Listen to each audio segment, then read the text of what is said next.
What is going on, everybody? I know it's been a little bit since we've made a video. Been pretty busy lately. I didn't film too much down in Kent when we were doing the Wise Fab. There was just too much going on. And then I haven't been filming because I have some personal health issues that I'm dealing with currently. But other than that, just been working on the car here and there. Did Pro-Am round 2 a few weeks ago and went okay. Track was pretty slick. A lot of people were having problems. I think everybody but 4 people went off the bank. We were running the mini Irwindale layout, and the night before they were racing semi-trucks, and one of them crashed, and oil spill all over the track right where you come off the bank and you do a hard transition towards the grandstands. Just super slick there, and I had issues all day spinning. But other than that, I battled my buddy Nate Snyder, had some sick runs together. He ended up winning. I can't say enough about Nate. He's a great driver. He's been a good friend to me and a good mentor. Super solid driver and a great dude. But other than that, we've got Pro-Am round 3 coming up, which is the 5.8. So I have a track rental on June 2nd to run the 5.8s and dial the car in. But this thing's looking pretty sweet, actually.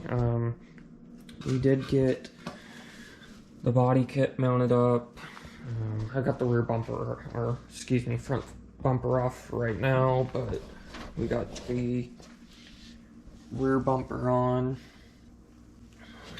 Put my spoiler back on for old time's sakes. Deck lid is on, and then we moved the filler for the fuel over here. And then one of the biggest changes on the car is the wheels, actually. We've got some NK RPF 1s, 18 by 10.5 in the rear. I don't remember the offset, but they are the black chrome. Interstate Performance hooked it up with 8 of these. Unfortunately, the fronts don't match the rear color-wise. They just didn't have enough in the black chrome, so they're just your standard silver, but they still look really good. We ended up going down to a 17 by 9. I don't remember the offset for these ones either, but we had to go down to a 17 by 9 for the Wise Fab. That's what they recommend, and the Wise Fab felt great. We've adjusted it a little bit. Earlier today, I changed out the Ackerman to the most aggressive Ackerman washer that they provide. Just because I was running 0 Ackerman, and I felt like that was causing the steering wheel to feed back too quickly. But the alignment shop was only able to get it to 4 degrees caster. Wise Fab recommends 3.5, and one reason I say they weren't able to is because you have to take some stuff off, such as bolts and stuff, to really dial in the caster on the lower part of the control arm. You do have caster adjustment up here on the shock tower, but with their company policy, they weren't able to remove the bolts to adjust the caster on the bottom part. But I do have an alignment scheduled for Monday at Handbrake of Linwood. I've heard great things about them. I've heard that they are super knowledgeable with drift cars and Wise Fab and things of that nature, so we should be able to really dial in the car. Toe and camber in the rear are perfect. Got perfect tire wear in the rear. And then, yeah, my buddy gave me his OEM S14 dash because mine keeps getting lost for whatever reason. I ordered it from Monster Service, and they're over in Russia. I ordered my first one in January. They lost that one. They made a second one, and they just emailed me the other day, and said that that one was lost, so I just said, you know what, forget it. I don't need a dash anymore. Just refund me the money and I'll give Matt that money since he gave me his OEM dash, which was super cool of him to let me cut up an OEM dash because you have to cut it for around this area of the roll cage. But only other thing that we've changed on the car is the catch can. I did have this smaller Motion Raceworks catch can. I think they call it their top loader catch can, and it works well, but I don't think it's necessarily meant for a race car application, maybe. Or maybe I just create a bunch of crankcase pressure because I have a high compression motor.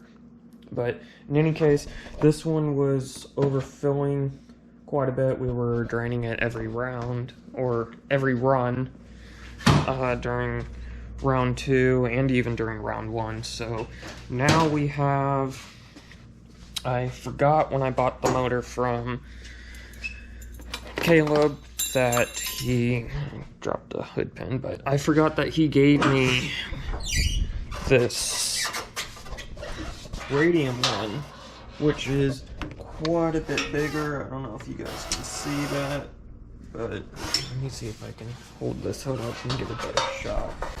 But it is quite a bit bigger, although it is only a single inlet. So I went over to my good friends at J2 Racing and got this Dash 10 ORB fitting to thread it into the catch can, and then this Dash 10T fitting and 2 Dash 1090s to run to the valve covers on either side.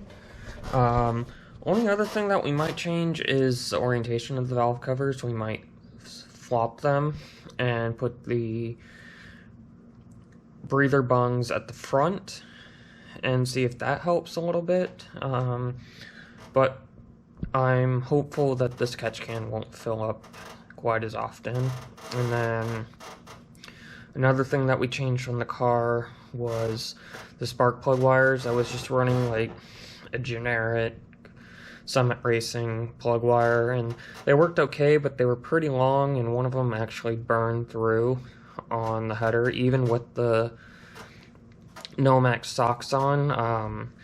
The sock itself didn't burn through, but I think it was just getting so hot that it burned the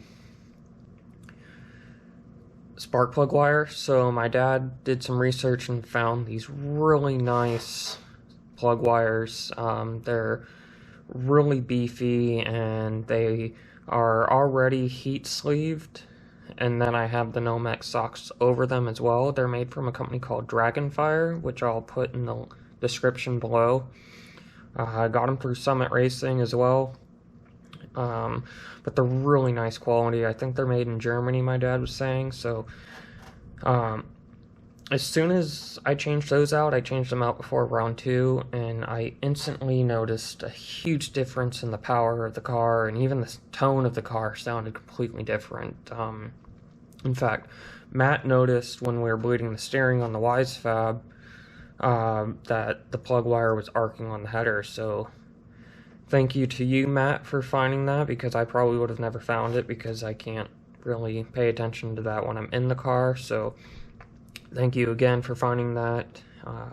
Made a huge difference having this thing run on all 8 cylinders. But yeah, other than that, I'm going to close this hood real quick. It's super squeaky for whatever reason. But yeah, got the OE Koki, however you want to say it, fenders on it, and then this Super Doof GF Performance body kit. This thing looks pretty sick. I'm excited to get this thing wrapped, but like I said, my money has been going elsewhere for some treatment that I'm going through for some health issues that I'm having, so that's why I haven't really been making videos too often. Just with what I'm dealing with causes me to be extremely fatigued, and I don't really feel like doing anything if I don't have to. But I do appreciate the subscribers that we do have so far. I hope you guys like our content. We're still fairly new at this, but hoping to get better and build our subscriber count. So make sure you like and subscribe the video. If you like it, leave a comment below. If you have suggestions, comment below on what you want to see Rylan and I do. And then also, these are the shirts. I know it's probably going to show up backwards, but these are the shirts that Rylan and I were talking about on our road trip to Olympia. It has my logo on the front and then sponsors on the back. However, the ones that I'm going to have on my website, my Big Cartel website, will just have the logo on the front. Just to keep costs down a little bit, and they still look pretty nice. And then again, my website is clutchkickgarryracing.bigcartel.com. Gary is spelled with 2 R's, so it's Garry. And, you know, you can buy a sticker on there if you want. We should have shirts on there hopefully soon. And then if you really want to, you can donate money to help me pay for things on the car and ultimately get to Formula Drift at some point. So feel free if you want to. It's going to a good cause. It's going towards my program and helps me out a lot. But yeah, other than that, you know, oh, and then another thing that I actually got was, so I am running this D&D Performance Handbrake. I like it, but coming from a pull back to a pull up, I'm just not really used to it, and I don't feel like I'm getting enough pull on it. So I got a Sicky Racing Handbrake with their, I think it's like a 24-inch extender on it, so I can have the master cylinder where it's at. Currently, it's kind of back here. I don't know if you can see it or not, but it's back there, so I'm going to be able to leave it there. And then they have a rod that goes from the master all the way up here, so I'm probably going to mount the handbrake somewhere in here, and then it'll be, you know, your standard pull back style, which is what I came from. So looking forward to that, and looking forward to the track rental, getting comfortable on the 5/8 and going into round 3. I think I checked the standings, and I'm currently sitting 12th in standings, which I can't complain about with my first season of Pro-Am, to be sitting 12th. Nothing to complain about there. You know, our goal this season is to qualify every round, and thus far I have, and that's going to be the goal for the rest of the season. And then next season, hopefully we'll start, you know, winning battles and hopefully podium at some point. But yeah, I just wanted to give you guys a quick update on what's going on. I know it's been a few weeks since we've uploaded. Rylan's been busy, but he's going to come out to the track rental, so hopefully we can get some content for you guys. So thank you again for the support that you guys give us and give me. And if you see me at the track, come and say what's up. You guys can look at the car and ask any questions that you have, and I will see you guys hopefully soon.